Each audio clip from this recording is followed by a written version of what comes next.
Darren, what are you doing at the festival? I was doing a stag night.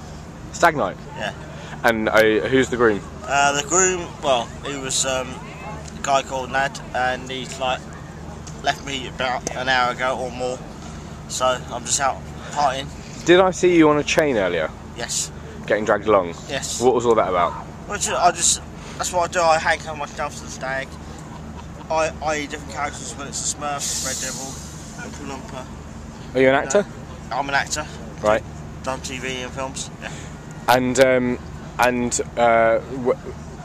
when you say Oompa Loompa, Smurf, and all that kind of stuff, obviously that's sort of your niche.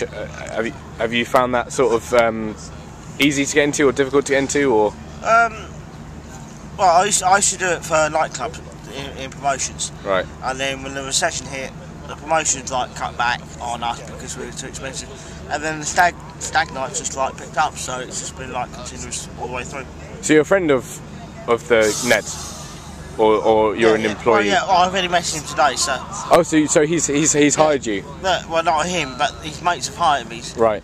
For today, he went out like I was handcuffed to him for about 4 or 5 hours, and walked around. And what do you think that brings the stag party? What do you think you've been hired? Why do I think I've been hired? Because that's what they want. They want like, i.e. to take the mickey out of me, like, or whatever. But that's what they want. Right. So.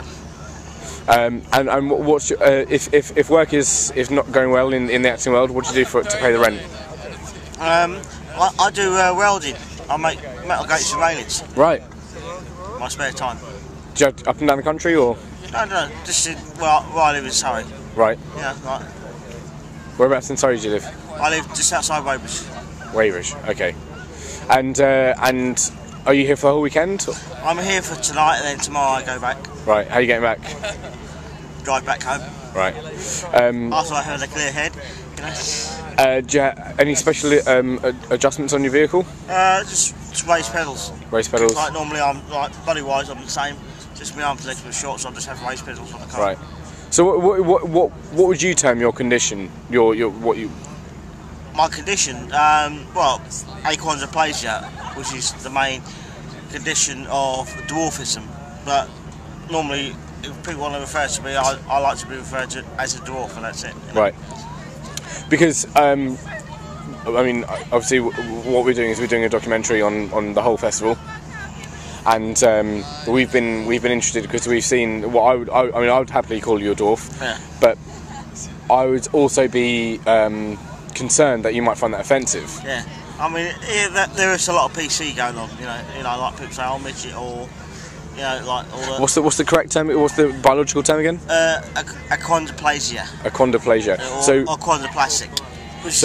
So if my form of dwarfism. Right. And are there certain dwarves who would find the word dwarf offensive? No. There'd be more dwarfs be offensive if they've been called a midget. Right. Because there's a big difference between. And what is the difference? Dwarf is like body-wise is the same. It's just the arms and legs. Midget is short in all proportion. Okay, so they're torso shorter. Anybody below average height could be classed as a midget. You know what I mean? Right. So and the average height is like 5'4" for a male, isn't it? Yeah, something like that. How tall are you? I'm 4'2". Right. So you've got, it's just your arms and your legs, and everything else is perfectly normal. Whereas a midget, just massively short. Everything is in proportion. The body, the arms, the legs, everything's in proportion. Right.